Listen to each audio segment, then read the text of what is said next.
Have you ever felt, just completely stuck in a loop of negative thoughts, wondering if you could ever really change? Well, what if I told you that you have the power to physically, and I mean physically, rewire your own brain? It sounds like something out of a sci-fi movie, but it's the very real story of a top neuroscientist who did exactly that. And it all started with a powerful promise she made to herself. Next year, I will come back and I will have changed this brain. That's the vow Dr. Shweta Adia made right after seeing a scan of her own brain when she was at rock bottom. This wasn't just some empty promise. It was the beginning of an incredible journey to take back control, literally from the inside out. You see, Dr. Adadia, on paper, had it all. We're talking 13 gold medals, a stellar career, a life that looked absolutely perfect from the outside. But after a really devastating breakup with a friend of 25 years, her entire world just fell apart. She was completely trapped in this cycle of pain and anger, just ruminating constantly. It just goes to show you, even someone who studies the brain for a living isn't immune to its tricks. She got so desperate to figure out what was going on in her own head that she paid $25,000 out of her own pocket for a functional MRI scan. And this wasn't for some academic paper. This was a personal mission to get a look under the hood and figure out why she felt so powerless. And what she found was, frankly, shocking. When they put her brain scan side by side with the scan of a heroin addict, the results were, well, they were identical. The emotional areas of her brain were lit up in the exact same way. Her attachment to the pain, to the person, to the whole situation, it wasn't just a feeling, it was a full-blown addiction. So that incredible discovery really pushed her to focus on this fundamental battle that's going on inside all of our heads all the time. It's this constant tug of war between two very different parts of our brain, and they both want to be in the driver's seat.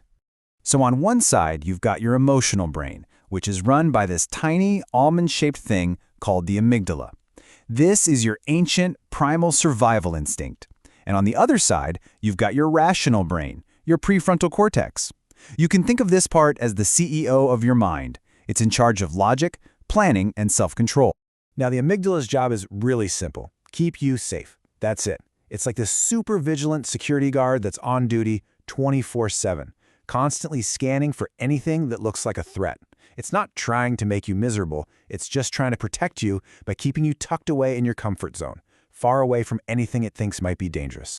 And here's the most critical part to understand. It's a seesaw. When that amygdala fires up with strong emotions, like fear or anger or hurt, it hijacks all the resources, and your rational brain, your CEO, basically gets shut down. You literally cannot be in a state of high emotion and high logic at the same time. As one goes up, the other one has to come down. Okay, so if we have this advanced, rational CEO brain, why does it so often feel like the hyper-alert security guard is the one running the show, right? Well, let's dive into the science of why we get so stuck in these negative loops. It really starts here. About 95% of your mind's operating system is completely subconscious. It's all the programming you got in your first 6 years of life, and it runs most of your day on total autopilot. Your conscious mind, the one with all your big goals and best intentions, is really only in charge about 5% of the time. And to make things even trickier, that subconscious programming has this built-in feature called the negativity bias. Now, this isn't a personal flaw. It's a survival tool. Think about it. Our ancestors who paid more attention to the rustling in the bushes than the pretty sunset? Yep, they're the ones who survived and passed on their genes. Our brains are literally hardwired to look for the bad stuff. I love this analogy because it explains the effect perfectly. Your brain is basically like Velcro for negative experiences. They just stick instantly. But for positive experiences, it's more like Teflon. They slide right off unless you make a real conscious effort to make them stick. Okay, so we're wired for negativity, and we're running on subconscious autopilot 95% of the time. It sounds a little grim, I know, but here is the good news. You can consciously step in and take over. So let's get into the practical steps for activating your CEO brain and taking back the controls. The framework for waking up your inner CEO is actually a pretty simple three-step process. First, you've got to name the emotion. Second, you create distance from it. And finally, you take control of your response.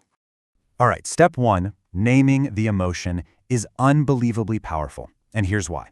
Your emotional brain, that amygdala, has zero capacity for language. It doesn't do words. So when you force yourself to find a really precise word for what you're feeling, not just I'm upset, but I feel disappointed or I feel resentful, you are literally forcing your prefrontal cortex to come online.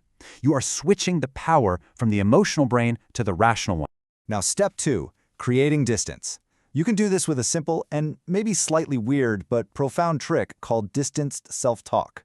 So instead of thinking, I need to solve this, Dr. Adadia started saying to herself, Shweta, why don't you work on this? By using your own name, you make the problem an object. It's no longer you. It's just a situation that you, the CEO, can now analyze and solve calmly.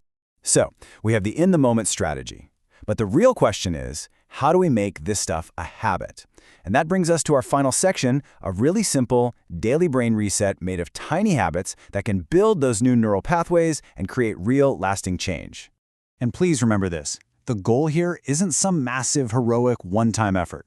Real transformation comes from small, consistent actions, day after day. You are literally building new roads in your brain. And just like building a real road, that takes time and repetition. So here it is, the daily reset. It's just 3 simple habits. Number 1, no phone for the first hour of the day. Seriously. Number 2, visualize the day ahead, especially the challenging parts. And number 3, practice daily gratitude. So why no phone? It's all about your brain chemistry. When you scroll social media first thing, you're flooding your brain with what's called cheap dopamine. It's an easy, unearned reward that actually lowers your baseline motivation and focus for the rest of the day. What you want is earned dopamine, which you get from effortful things like exercise or reading.